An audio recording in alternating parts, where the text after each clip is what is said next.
नागपुर में मीडिया से बातचीत के दौरान राजस्व मंत्री चंद्रशेखर बावनकुले ने बताया कि धार्मिक स्थल भूमि विवाद खत्म करने के लिए सरकार नया कानून लाने की तैयारी में है, जिसका प्रारूप जल्द सार्वजनिक किया जाएगा। गर्मी और संभावित सूखे को देखते हुए जल प्रबंधन और बचत के लिए राज्य भर में एक्शन प्लान लागू किया गया है। कुछ जिलों में जल संकट को लेकर प्रशासन सतर्क है और कई उपाय लागू किए गए हैं। आइए एक नजर डालते हैं राजस्व मंत्री चंद्रशेखर बावनकुले के विस्तृत बयान पर। पश्चिम महाराष्ट्र आणि कोकणमध्ये देवस्थान नाम जमिनीचा एक कायदा करून यामधले वाद संपवण्याची गरज आहे। 4.5 लाख हेक्टरच्या वर जमिनी आहे ज्या देवस्थान इनाम जमिनी आहे।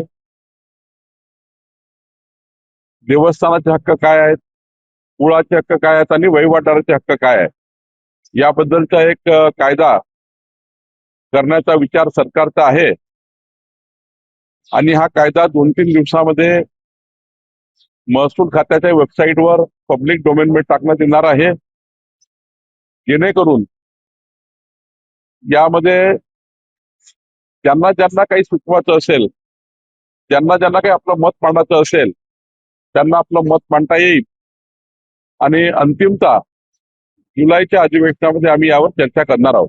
माननीय मुख्यमंत्र्यांनी सर्वच पालकमंत्र्यांच्या सूचना दिल्या, त्यामध्ये मी सुद्धा नागपूर आणि अमरावतीची बैठक घेतली आणि या दोनही बैठकीमध्ये जलसाठे हे जास्तीत जास्त या ठिकाणी मजबूत करणे, जलसाठ्याचं पाणी साठवून ठेवणे, जास्त खर्च होणार नाही पाण्याचा याची काळजी घेणे, थोडी पाण्याची कपात करणे, असे विविध उपाययोजना या ठिकाणी करावं लागणार आहे।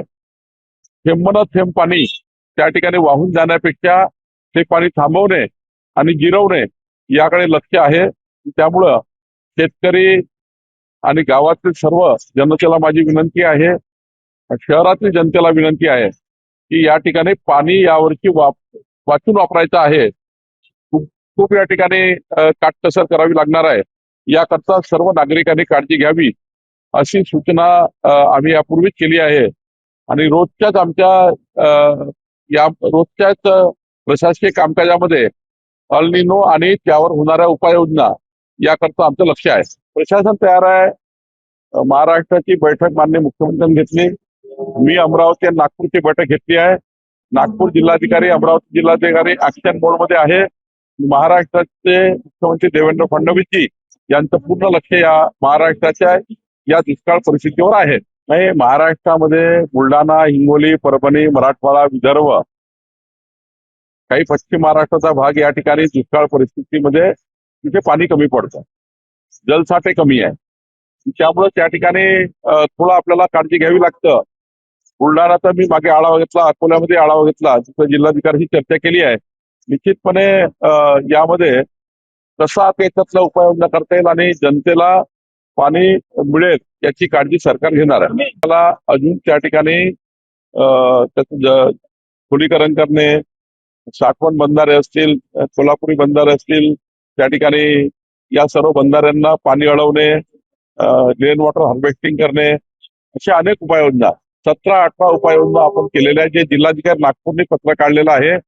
तसाच उपाययोजना बुलढाणा कलेक्टर आणि अकोला कलेक्टर आणि राज्यातले कलेक्टर करणार आहे। शेवटी मुख्यमंत्र्यांनी संपूर्ण उपाययोजना करता बैठक घेऊन संपूर्ण जिल्हाधिकारी आणि विभागीय आयुक्तांना सर्वांना एक नियमावली आणि SOP तयार करून दिली आहे, त्यानुसार जिल्हाधिकारी काम करणार।